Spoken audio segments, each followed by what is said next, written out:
Hi everyone, welcome to the platform of IPMAT by LPT, and we are back again with yet another session. And previously we were discussing the IPMAT in the 2023 VARC question paper, and we are going to continue with the same. अब जो है हम बाकी के जो हमारे questions हैं उनको हम यहाँ पर डिस्कस करने वाले हैं. So without any further ado let's get started करते हैं हमारे इस सेशन को. So we have the question number 25 जो कि है आपका paragraph completion ka question. Okay, so you can see that we have a blank in the beginning of the paragraph. Okay, so we are actually looking for a sentence जो कि आपके पूरे paragraph को जो है introduce करेगा. So we have some options over here and we have a paragraph. So पहले हम पूरा paragraph को पढ़ लेते हैं ताकि हमें paragraph का context समझ में आ जाए, because context के हिसाब से ही जो है हम हमारा starting sentence को figure out कर पाएंगे.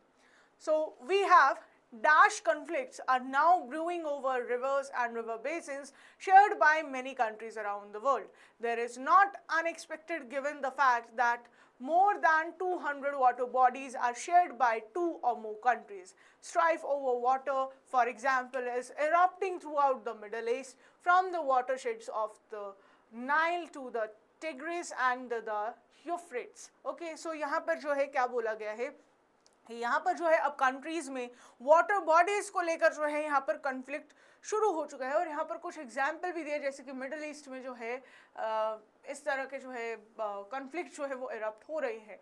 एंड यहाँ पर कहा जा रहा है कि दिस इज़ नॉट अनएक्सपेक्टेड, ऐसा जो नहीं है कि लोगों को ऑलरेडी रियलाइजेशन नहीं है कि यहाँ पर जो है more than 200 water bodies are shared by 2 और मोर कंट्रीज़. ठीक है, सो यहाँ पर जो है 200 से ज़्यादा जो आपकी वाटर बॉडीज़ है वो 2 या 2 से ज़्यादा कंट्रीज़ जो है उन्हें शेयर करती है.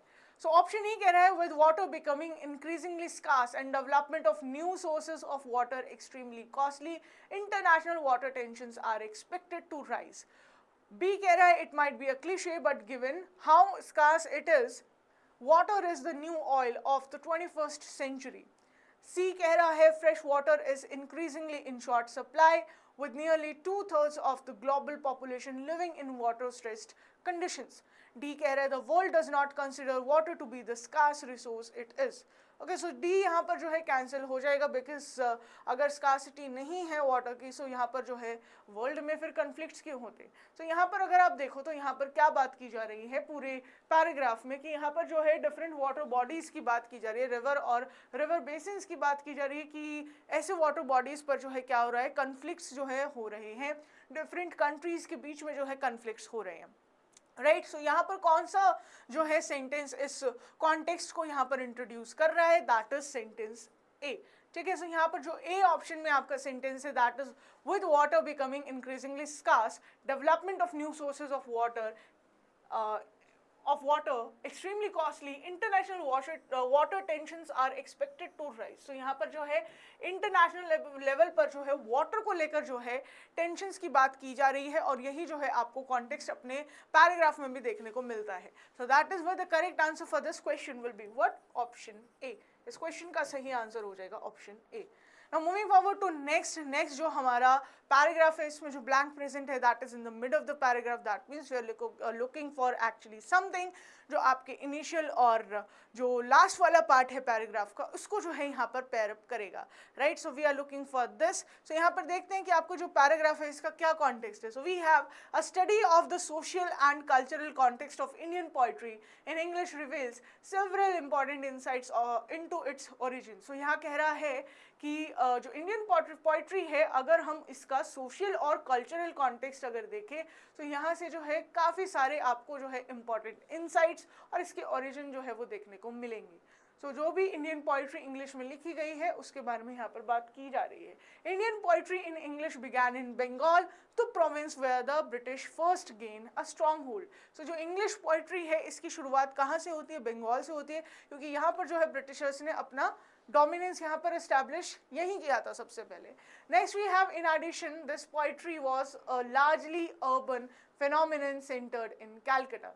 सो यहाँ पर बात की जा रही है कि जो पोइट्री यानी कि उस टाइम पर लिखी गई थी वो क्या थी, it was largely urban phenomenon, यानी कि यहाँ पर जो है अर्बन एरिया से जो है शुरुआत हुई थी. Next we have then gradually it moved to other urban centres, ठीक है, फिर ये बाकी के अर्बन सेंटर्स में जो है पहुंच गई, that is Madras and Bombay. Even today Indian poetry in English remains largely urban. आज भी जो है आपको देखने को मिलेगा जो यूजुअली आपकी इंग्लिश की पोइट्री है वो क्या है, दे आर अर्बन. यहाँ पर अर्बन जो है आपको इन्फ्लुएंस देखने को मिलेंगे. Moreover because English was an elite language, जैसे कि इंग्लिश जो है एलीट लैंग्वेज थी, Indian poets writing in English came from the upper class. So इसीलिए जितने भी जो इंग्लिश में पोइट्री लिखने वाले थे वो सभी कहाँ से बिलोंग करते थे, वो अपर क्लास से जो है बिलोंग किया करते थे. Now we have to look for the sentence जो कि इन दोनों पार्ट्स को जो है कनेक्ट करेगा. सेंटेंस ए कह रहा है the rulers encouraged the natives to write poetry about India only if their mother tongue was English. तो यहाँ पर कुछ ऐसे डिस्क्रिप्शन तो मिलता नहीं है, so we will eliminate this. Next we have English was seen as an elite language and so the British felt that they could see that only they could use it for poetry. Okay, so अगर हम इसको अगर हम consider करें कि ये हमारा जो है इस ब्लैंक को फिल करेगा तो यहाँ पर देखा जाए अगर, सो यहाँ पर कुछ कॉन्टेक्स्ट निकल नहीं रहा है, right. So we will eliminate option B as well. Now we have option C जो कि कह रहा है the British had decided that poetry about India could reach a larger audience if written in Calcutta. D कह रहा है in fact poetry writing for the first 50 years was confined to a few families who were residents Calcutta. So ये वाला जो है आपका match कर सकता है क्योंकि यहाँ पर क्या बात की जा रही है कि ये जो है अर्बन फिनोमिनन था, यानी कि अर्बन एरियाज में ही जो है ये लिमिटेड था, फिर उसके बाद जो ये फर्दर एक्सपैंड होता है मद्रास और बॉम्बे में. सो यहाँ पर अगर आप देखो यहाँ पर क्या बोला गया है कि जो लैंग्वेज है इट वाज कन्फाइंड, यानी कि जो इंडियन पोइट्री थी इंग्लिश में वो that was confined to Calcutta only and later on वो क्या हुई, एक्सपैंड हुई. सो यहाँ पर जो कन्फाइनमेंट का अगर आपको कॉन्टेक्स्ट देखना है तो वो आपको किस में मिलता है, डी में मिलता है, right. So that is why the correct answer for this question will be option D. Now moving forward to next हमारे पास है in the late 1960s architect Charles Correa began his career as an urban planner creating New Bombay, now Navi Mumbai. तो यहाँ पर कह रहा है कि 1960s में जो है एक आर्किटेक्ट जो है वो आए थे और इन्होंने जो है प्लानिंग की थी किसकी, न्यू मुंबई की, जिसका नाम क्या है आज के टाइम पर, that is Navi Mumbai. All right. So यहाँ पर जो है और क्या बोला जा रहा है, let's read that as well. An urban area that provided housing and job opportunities for many who lived across the harbour from the original city in the midst of overpopulated cities. He tried to create quasi-rural housing environments in all of his urban planning commissions. Correa avoided high-rise housing solutions. ठीक है. सो ये आपको paragraph है. Now we are looking for a sentence जो कि आपके paragraph को यहाँ पर इस ब्लैंक में फिल करेगा. तो यहाँ पर कौन सा जो है आपका फॉलोइंग सेंटेंस हो सकता है. तो यहाँ पर पूरा अगर आप देखो कॉन्टेक्स्ट क्या है कि 1960s में जो है एक आर्किटेक्ट थे जिसका नाम था चार्ल्स कोरिया. उन्होंने जो है अपना करियर शुरू किया था एज एन अर्बन प्लानर, ठीक है, जिसमें जो है इन्होंने न्यू बॉम्बे यानी कि न्यू बॉम्बे का जो है इन्होंने प्लानिंग की थी. एंड इस अर्बन एरिया को आज के टाइम पर क्या बोला जाता है, नवी मुंबई बोला जाता है, जो कि अर्बन एरिया है जो क्या प्रोवाइड करता है, हाउसिंग भी प्रोवाइड करता है, रहने के लिए रेजिडेंशियल एरियाज भी प्रोवाइड करता है और वहीं जो है जो जॉब अपॉर्चुनिटीज़ है उनको भी यहाँ पर जो है लोगों को प्रोवाइड करने के लिए एरिया जो है प्लान किया गया था. Next we have what we have, he tried to create the quasi rural housing environments. इन्होंने यहाँ पर ये बिल्ड किया even though this particular city was over populated. और अपने अर्बन प्लानिंग कमीशंस में जो है इन्होंने क्या किया था, he avoided the high rise housing solutions. ठीक है. सो यहाँ पर ए कह रहा है his early work combined traditional architectural values with the modernist use of materials. यहाँ पर क्या इन्होंने जो है ट्रेडिशनल आर्किटेक्चरल वैल्यूज़ को जो है यहाँ पर मॉडर्न के साथ जो है इन्होंने कंबाइन किया था. नेक्स्ट है he is particularly noted for his sensitivity to the needs of the urban poor. Next we have C, and that is he focused on low rise dwelling solutions that emphasized the human scale and created a sense of community. Next we have D, that is considerations of Indian climate drove many of his decisions. So यहाँ पर कुछ climate का influence देखने को नहीं मिलता है, so we will eliminate D. यहाँ पर कह रहा है architectural values को मिक्स करने की, यानी कि जो ट्रेडिशनल आर्किटेक्चरल वैल्यूज़ है उनको यहाँ पर बात कर रहे हैं कि मॉडर्निस्ट के साथ में यहाँ पर कंबाइन किया है. तो ऐसा कुछ जो है हमें डिस्क्रिप्शन नहीं मिलता है, right. Next we have B. B कह रहा है he is particularly noted for his sensitivity to the needs of urban poor. So यहाँ पर कुछ एज सच डिस्क्रिप्शन नहीं है कि इन्होंने अर्बन पुअर के लिए कुछ लाइक यहाँ पर मतलब he was concerned about them, so we will eliminate this as well. Next we have C, and that is he focused on low rise dwelling solutions that emphasize the human scale and created a sense of community. So यहाँ पर यही बात की जा रही है, sense of community जो है create करने के लिए ही इन्होंने जो है यहाँ पर क्या किया, he built the quasi rural housing environments, ठीक है. और यहाँ पर जो है उन लोगों को जो है अपॉर्चुनिटीज़ प्रोवाइड करने की बात की, यानी कि इन्होंने जो है हाउसिंग और साथ ही में जो जॉब अपॉर्चुनिटीज़ है उनको यहाँ पर ध्यान में रखते हुए इन्होंने इस पर्टिकुलर एरिया को जो है यहाँ पर प्लान किया है. And this is the context of the paragraph, और जो कि आपको यहाँ पर देखने को मिलता है, ठीक है. क्योंकि ये जो है हाई राइज हाउसिंग सोल्यूशंस को जो है वो अवॉइड करते थे, यानी कि ये लो राइज पर जो है इन मतलब focus करते थे, right. So that is why the correct answer for this question will be what? That is option C. Now let's move forward to the next question. Question number 28 हमारा यहाँ पर क्या कह रहा है, इसको एक बार देख लेते हैं. So we have the concept of the villa and other European ideas came to Lucknow with foreign soldiers, travelers and adventurers. कह रहे जो यूरोपियन आइडिया था विला बिल्ड करने का, यानी कि जो अब लखनऊ में विलाज हैं वो कहाँ से आए हैं, कहाँ से जो है इसकी इंस्पिरेशन मिली है. ये जो आइडियाज़ हैं ये यूरोप से आए हैं विद फॉरेन सोल्जर्स, जो कि फॉरेन सोल्जर्स थे, उनके थ्रू ट्रैवलर्स थे, एडवेंचरर्स थे, उनके थ्रू जो है विलास का जो कॉन्सेप्ट है वो लखनऊ में आया है. For the nawabs of Lucknow architecture became the physical manifestation of their new status. जो लखनऊ के नवाब थे ये उनका जो है स्टेटस का जो है सिंबल बन गया था विला होना. And a way of proclaiming their alignment to the new power bloc. और ये जो है उनका एक तरह से शो करने का जो है डिस्प्ले करने का ये जो है एक तरीका था कि जो भी नया पावर ब्लॉक है, यानी कि जो ब्रिटिशर्स है, राइट, इनके साथ जो है इनका अलाइनमेंट है, ये शो करना जो है इन्होंने like this is the aim that they had, right. Next क्या कह रहा है, villas hence provided an ideal substitute. Villa ने जो है इनको आइडियल सब्स्टिट्यूट दिया. Europe's Europe sold to the Nawabs the ideas of villas based on designs in publications carried by them and often aided by memory. तो यहाँ पर जो Europeans थे उन्होंने जो है विला को जो आइडिया है, जो कॉन्सेप्ट है, वो नवाब्स को सेल किया, यानी कि इन्होंने जो है अपने डिज़ाइंस जो है नवाब्स को सेल किए थे, ठीक है, जो कि उनकी पब्लिकेशंस में थे, यानी कि जो उनकी मैगजीन्स और बुक्स में थे, या फिर something that is aided by memory, यानी कि जो वो मेमोराइज किए हुए थे, right. The building chosen as the prototype for the famous Dilkush Kothi, a country house in Northumberland. ठीक है, तो एक जो है प्रोटोटाइप बनाया गया था, दिलकुश कोठी नाम जो है उसका रखा गया था, जो कि क्या था, प्रोटोटाइप था किसका, जो नॉर्थम्बरलैंड में जो एक कंट्री हाउस था उसका एक प्रोटोटाइप था, यानी कि उसी का ही मतलब आप कह सकते हो सॉर्ट ऑफ कॉपीड वर्जन था. ए कह रहा है the villa became the backdrop to both the private as well as the court life of the nawabs. तो यहाँ पर क्या ऐसा डिस्क्रिप्शन है नहीं. Next we have the nawabs chose to live in villas because they were easier to construct than palaces.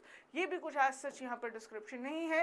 Next कह रहा है the nawabs were attracted to European ideas in architecture because of their foreignness. ये नहीं था, बल्कि जो नया पावर ब्लॉक है उसकी अलाइनमेंट को जो है डिस्प्ले करना इनका मोटिव था.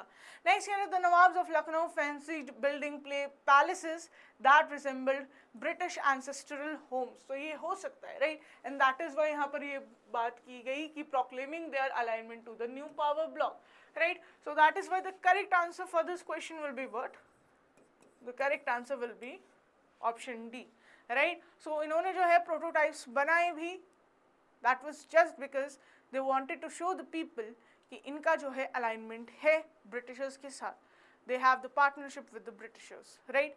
सो यही जो है यहाँ पर आपका गोल देखने को मिलता है इस पैराग्राफ में। Now moving forward to next we have the fill in the blanks, we have 3 blanks over here, और ये सेंटेंस है, let's just read the sentence and try to figure out the context of it. Dash have to label their dash posts in order to bring about transparency and dash the interest of the customers. So कौन जो है post करते हैं, so ये जो है आजकल का जो कॉन्सेप्ट है उसी से ही रिलेटेड है, राइट। कह रहा है कि जो पर्सन है, ठीक है, क्या होगा, इन्फ्लुएंसर्स, प्रोमोटर्स, डिस्ट्रीब्यूटर्स या एडवर्टाइजर्स, ये अपनी पोस्ट को जो है लेबल करते हैं, ठीक है, ताकि जो है उसके बारे में ट्रांसपेरेंसी वो प्रोवाइड कर सके उस पर्टिकुलर प्रोडक्ट के बारे में, and dash the interest of the customers, और जो कस्टमर्स हैं उनके इंटरेस्ट को क्या करे, right. So we have A and that is influencers, promotional and safeguard. तो ये हो सकता है influencers have to label their promotional post in order to bring about transparency and safeguard the interests of the customers. Okay, next we have promoters, social media posts and insight. Insight का मतलब क्या होता है, attract करना, यानी कि excite करना किसी चीज़ के बारे में, ठीक है। सो ये यहाँ पर थोड़ा सा related नहीं है, because promoters ऐसा कुछ नहीं करते, right। next we have distributors. distributors का भी कुछ like as such निकला नहीं है। Facebook जो पोस्ट है, ठीक है, सिर्फ फेसबुक पोस्ट पर ही एडवर्टीजमेंट नहीं चलते, यानी कि यहाँ पर बात की जा रही है कि जो कुछ जो है पर्सन होते हैं, ठीक है, जिसका मतलब है इन्फ्लुएंसर्स, यानी कि वो जो है अपने पोस्ट करते हैं सोशल मीडिया पर, और जो है वो अपने लाइक रिव्यूज़ देते हैं, एंड उससे क्या होता है, दे इंश्योर द ट्रांसपेरेंसी, इससे ट्रांसपेरेंसी होती है, और जो उनके कस्टमर्स हैं उनका इंटरेस्ट जो है, यानी कि जो प्रोडक्ट है उसको लेकर जो है उनका इंटरेस्ट जो है वो सेफगार्ड करते हैं। तो यहाँ पर जो सही कॉन्टेक्स्ट बनेगा ना, that is with option A, and that is why the correct answer for this question will be option A. Next we have working from home requires that you may have to put your dash life on dash. Some people find this very dash as they like to keep their work and home lives separate. So यहाँ पर ये आपका context है, तो यहाँ पर सही answer क्या होगा। ऑप्शन ई कह रहा है actual video uncomfortable, private screen and disconcerting, next we have family microscope disturbing, and next we have entire camera complicated. Okay, अगर हम डी को अगर चूज करते हैं, that is entire camera complicated, so they have to put your you may have to put your entire life on camera, so it is not necessary, right। and next क्या है, and find this very complicated। Okay, so camera वाला context जो है this is incorrect, microscope वाला भी जो है incorrect है, ठीक है, स्क्रीन भी जो है यहाँ पर इनकरेक्ट है, और अगर देखा जाए तो private, so you don't have to put your private life, right. So ये भी जो है यहाँ पर से एलिमिनेट हो जाएगा। The correct answer will be what, option ए। कह रहा है कि आपको जो है अपनी एक्चुअल लाइफ वीडियो पर जो है रिप्रेजेंट करनी पड़ती है, और उसकी वजह से जो लोग हैं, कई लोग जो है अनकंफर्टेबल फील करते हैं, ठीक है। So that is why the correct answer for this question will be what, option ए।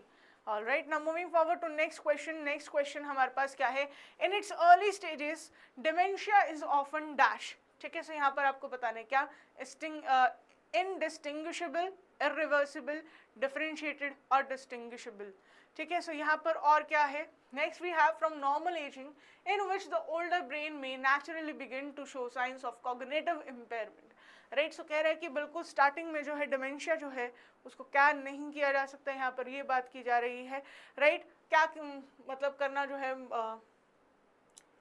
यहाँ पर आपको वर्ड देखना है क्या आएगा। सो यहाँ पर कह रहे डिमेंशिया इज ऑफन इनडिस्टिंग्विशेबल, या फिर इरिवर्सिबल, डिफरेंशिएटेड, या फिर डिस्टिंग्विशेबल। यहाँ पर जो है डिस्टिंग्विशेबल एंड डिफरेंशिएटेड नहीं होगा, बिकॉज यहाँ पर क्या कह रहा है, in which the older brain में naturally begin to show science of cognitive impairment, neither dementia nor cognitive aging is currently dash, though they may be slowed through diet, exercise and keeping the mind agile with the social and intellectual activity। ठीक है, यहाँ पर जो सही answer होगा that will be what, that will be option A, that is it is indistinguishable and it is currently neither dementia nor cognitive aging is, ठीक है, सो यहाँ पर ना नेगेटिव कॉन्टेक्स्ट को यूज़ किया गया है, नीदर, तो इसमें हम रिवर्सिबल लिख सकते हैं, ठीक है, it's not reversible, it is not manageable, ये नहीं होगा, dementia can be manage, okay, so कह रहा है कि अगर हम विजिबल लिखते हैं तो ये भी कॉन्टेक्स्ट को गलत कर देगा और परमानेंट भी, okay. So the correct answer for this question will be what? The correct answer will be option A. Now moving forward to next question. Next question क्या कह रहा है? The culture of the 21st century on an increasingly dash scale is oriented around the practical principles of utility, effectiveness and impact. Things are good to the extent that they are instrumental, with instrumentality usually defined as the capacity to produce money or things, the worth of anything, an idea, an activity, an artwork, a dash with another person is determined dash. ठीक है, so यहाँ पर क्या आएगा? Option A कह रहा है global relationship और प्रैग्मेटिकली, ऑप्शन बी कह रहा है nominal, dinner and meaningfully. Okay, so ये डिनर वाला तो कुछ कॉन्टेक्स्ट यहाँ पर निकल कर नहीं आया. Next we have conspicuous, dialogue and diligently. Next we have ordinal, conversation and imaginatively. Okay, so यहाँ पर क्या कह रहा है? The culture of 21st century on an increasingly dash scale. कौन सा scale? ग्लोबल स्केल, नॉमिनल या फिर कॉन्स्पिक्यूअस? नॉमिनल तो होगा ही नहीं, वी हैव एलिमिनेटेड.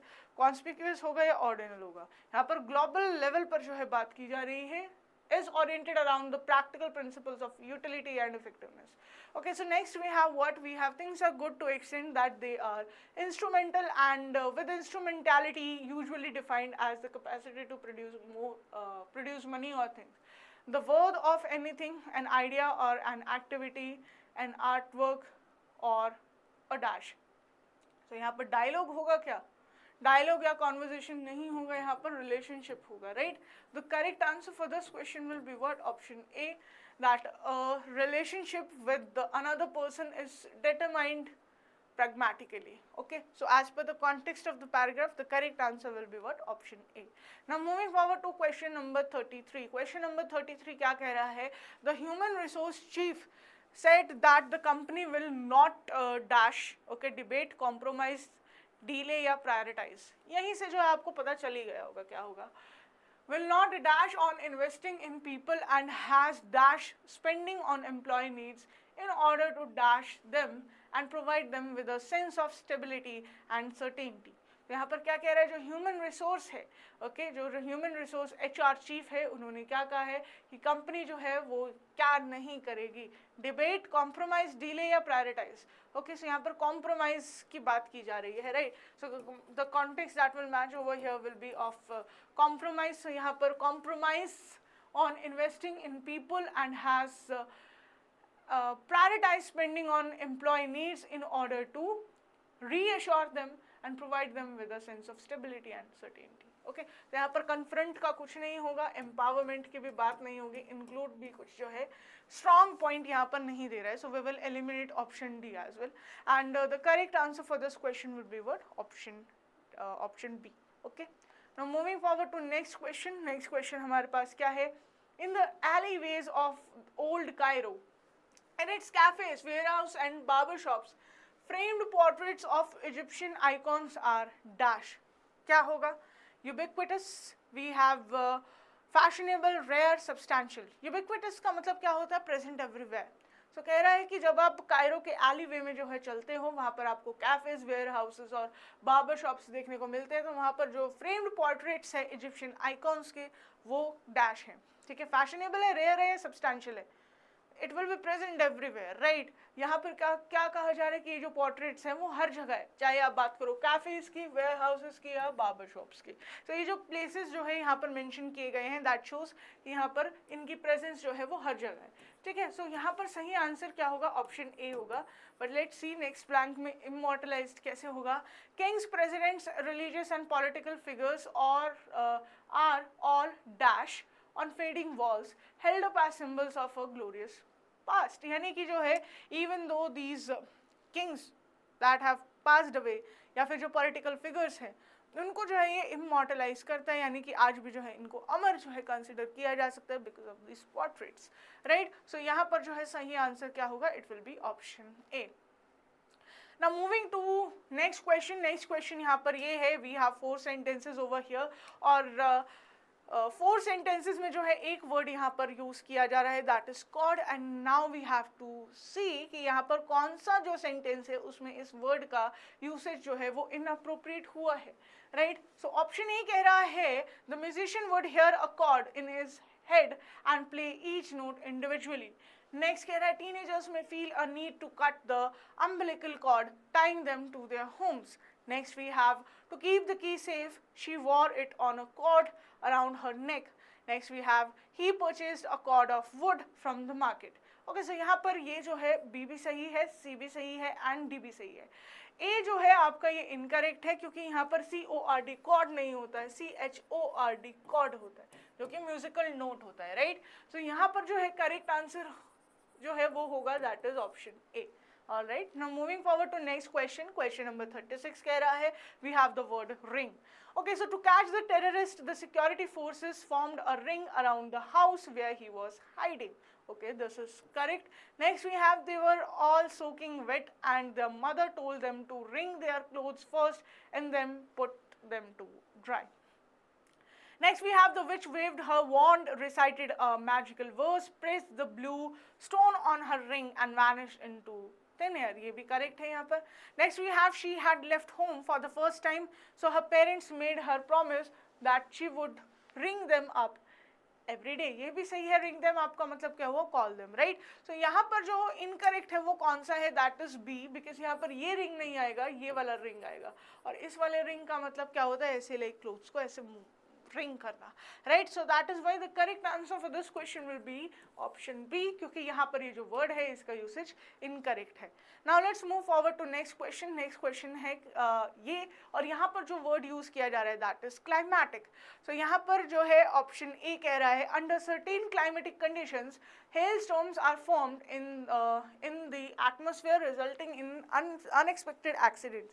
ठीक है, so यहाँ पर ये जो है आपका सही लिखा गया है. Next we have our products have to function in extreme climatic conditions, which is why we put them through rough climatic testing. ये भी बिल्कुल सही है. Next we have the passengers in the bus were sweating profusely because of the hot climatic conditions. This is also correct. Next we have the climatic moment of the match was when the captain got caught behind the wicket. Okay, so यहाँ पर climatic नहीं होगा, यहाँ पर जो है climactic होगा. Why? क्योंकि यहाँ पर जो है क्या बात की जा रही है? यहाँ पर बात की जा रही है क्लाइमैक्स की, यानी कि क्या हुआ? End of something.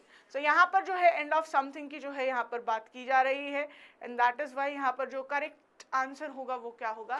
That is climactic. यहाँ पर वर्ड जो है क्लाइमैक्टिक आएगा.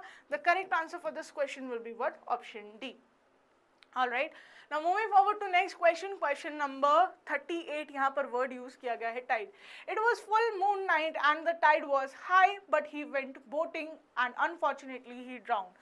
Next we have the bags placed on the carrier were not securely tied, which led to an unfortunate accident. So यहाँ पर tied word का जो है सही use किया गया है.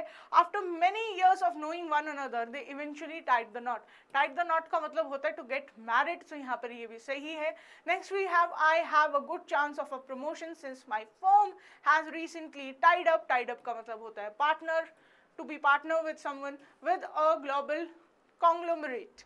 ओके, सो यहाँ पर ये भी जो है यूज करेक्ट किया गया है. यहाँ पर ये जो टाइड यूज किया गया है दैट इज इनकरेक्ट. यहाँ पर टाइड की स्पेलिंग होनी थी TIDE.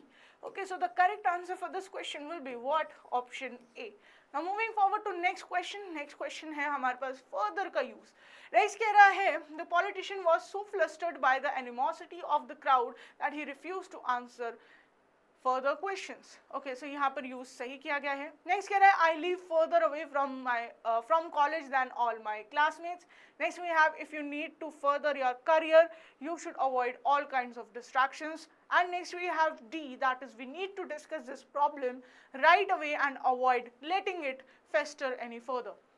So यहाँ पर जो incorrect है that is what? Option B, क्योंकि यहाँ पर further नहीं आना था, यहाँ पर आना था farther. For the physical distances हम जो है farther का use करते हैं, and for the figurative context हम जो है further का use करते हैं, right? So यहाँ पर जो questions है इनका कोई distance नहीं होता है, career में कोई distance नहीं होता है, और ना ही जो है discussion में किसी भी तरह का नहीं, problem में जो है किसी भी तरह का कोई भी like कोई डिस्टेंस होता है, राइट। तो ये भी जो है करेक्टली यूज किया गया है। फॉर द फिगरेटिव सेंस हम जो है फर्दर का यूज करते हैं, ना कि फार्दर का। सो यहाँ पर फिजिकल डिस्टेंस की बात की जा रही है ऑप्शन बी में, so that is why the correct answer for this question will be option B. Now moving forward to next question. Next question में use किया गया है grave word का. So when the witness was summoned by the lawyer, he made grave allegations against the accused. So कह रहा है कि जब witness को जो है बुलाया गया किस चीज़ के लिए, यहाँ पर so he was summoned by the lawyer, तो उसने जो है क्या किया, grave allegations, मतलब क्या हुआ, grave का मतलब होता है बहुत ज़्यादा गंभीर, बहुत ज़्यादा sensitive, right। so यहाँ पर जो है grave वर्ड की बात की गई है, so this is correct. Next we have the landlord issued a warning to the tenants that non-payment of rent was a grave matter, यानी कि बहुत ही crucial, critical matter है and would lead to a court case. ये भी यहाँ पर सही है. Next क्या कह रहा है, they found that all the flowers placed on their mother's grave had withered within a week. ये भी सही है. Next we have the pet dog could not come to terms with his master's death and went to grave for him. Went to grave for him नहीं होगा यहाँ पर होगा went to grieve, ठीक है। even refusing to eat for several days. so यहाँ पर जो आंसर होगा, the correct answer for this question will be option D. यहाँ पर जो है grave नहीं आएगा, क्या आएगा, grieve आएगा. Now moving forward to next questions जो है हमारे पास यहाँ पर है पैराजम्बल्स के. Now let's see what do we have in these questions. So in questions में आपको क्या करना है, basically यहाँ पर 4 sentences जो है दिए गए हैं and we have to arrange them. more than 4 भी हो सकते हैं, हमें जो है correctly इनको arrange करना है. We have to figure out the correct sequence. Now if we talk about the IP MAT Rohtak और JIPMET exam, वहाँ पर जो है आपको options देखने को मिलेंगे, but over here if I talk about the Indore exam, तो यहाँ पर जो है आपको ऑप्शंस देखने को नहीं मिलेंगे. So we have to then figure out the correct sequence by ourselves, right. So यहाँ पर है हमारा फर्स्ट क्वेश्चन में देख लेते हैं. सबसे पहला काम जो है आपका क्या होना चाहिए, you have to figure out the opening sentence. अब फर्स्ट जो है स्टार्ट हो रहा है, but the mutiny of Visakhapatnam predates this. यहाँ पर यूज हो रहा है प्रोनाउन का और बट जो कि कनेक्टर है, सो ये आपका ओपनिंग सेंटेंस नहीं होगा. Next we have instead of going against their rhetoric leader, their का यूज किया गया है, इंस्टेड है जो यूज किया जाता है कंट्रास्ट के लिए. Instead of going against their heroic leader the sepoys attack the British soldiers and manage to escape from the town. Okay, ये भी नहीं होगा. Next we have the Sepoy Mutiny of 1857 is the garrison town of in the garrison town of Meerut is regarded as the first war of independence. Next we have it happened in 1780 when the British officers asked the local sepoys to join the fight against Hyder Ali. Okay, so यहाँ पर अगर आप देखो fourth भी जो है आपका opening sentence नहीं होगा, क्योंकि यहाँ पर बोल रहा है it happened. it कब, राइट. तो यहाँ पर जो आपका ओपनिंग सेंटेंस है that will be what, it will B 3. तो यहाँ पर थर्ड आपका होगा ओपनिंग सेंटेंस. नेक्स्ट इसके बाद जो है क्या होगा, ओके. तो यहाँ कह रहा है द सिपाही mutiny of 1857 in garrison town of Meerut is regarded as the first war of independence. अब इसके साथ कौन सा पेयर हो सकता है, आउट ऑफ 1, 2 and 4 आपको फिगर आउट करना है, ठीक है. फर्स्ट क्या कह रहा है, but the mutiny of Visakhapatnam predates this. Second कह रहा है instead of going against their heroic leader the sepoys attacked the British soldiers. So अगर आप देखो ये जो सेकंड वाला है ये पेयर होगा इसके साथ में, है ना, फोर्थ के साथ जो है ये पेयर होगा, ठीक है. सो यहाँ पर हेरोइक लीडर कौन थे, हैदर अली थे. तो यहाँ पर फोर्थ जो है वो पहले आएगा एंड सेकंड बाद में आएगा, राइट. नाउ फर्स्ट हमारे पास रह गया है that is but the mutiny of Visakhapatnam predates this, ठीक है. तो यहाँ पर दिस का यूज किया गया है, दिस किस लिए होगा, सिपाही म्यूटनी के लिए. सो जो नेक्स्ट आपका फॉलोइंग सेंटेंस होगा it will be what, first, okay. फिर उसके बाद क्या आ जाएगा, फोर्थ एंड सेकंड आ जाएगा, right. So that is how the correct sequence for this question will be what, 3, 1, 4, 2, ठीक है. So now let's move forward to next question. Next question अगर आप देखो यहाँ पर कह रहा है, फर्स्ट कह रहा है yet even as TikTok delights consumers and advertisers, ठीक है. तो यहाँ पर yet का यूज हुआ है, this is what, this is a connector, और कनेक्टर जो है कभी भी आपका ओपनिंग सेंटेंस नहीं बनाता है.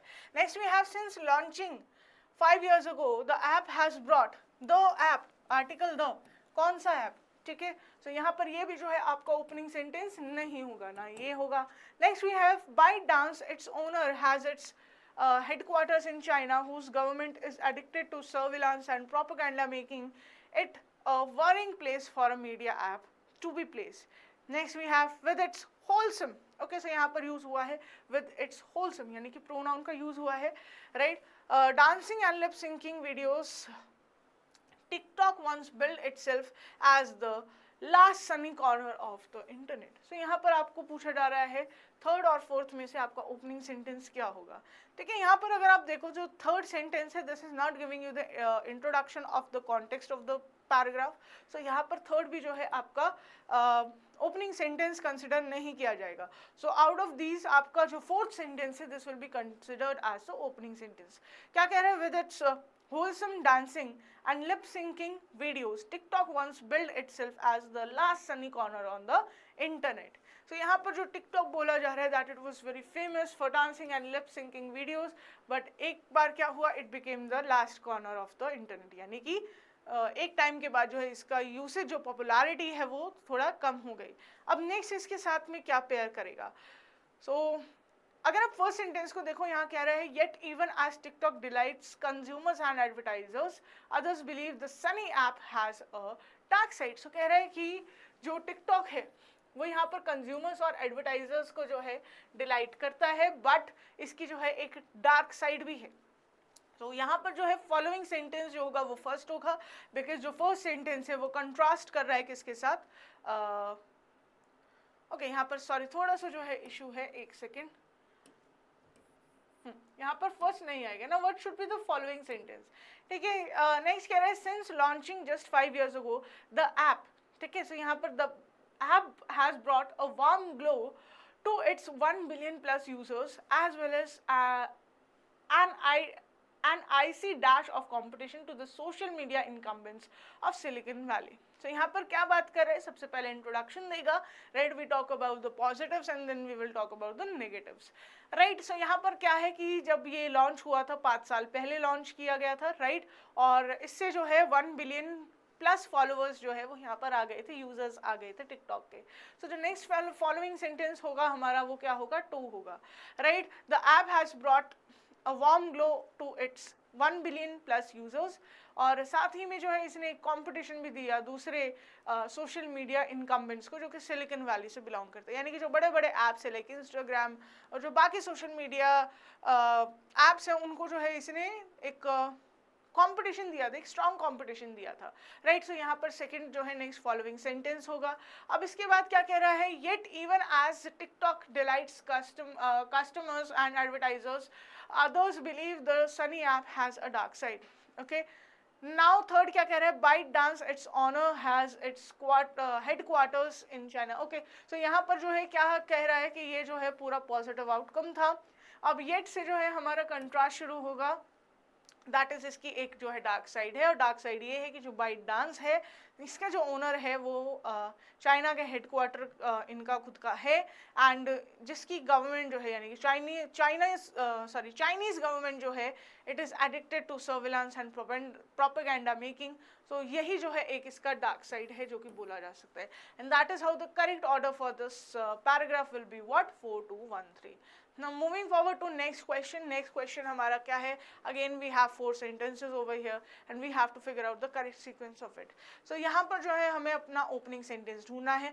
What is more shocking to observe is how often such stocks, यहाँ पर बोला है such stocks, कौन से stocks? So we will eliminate this.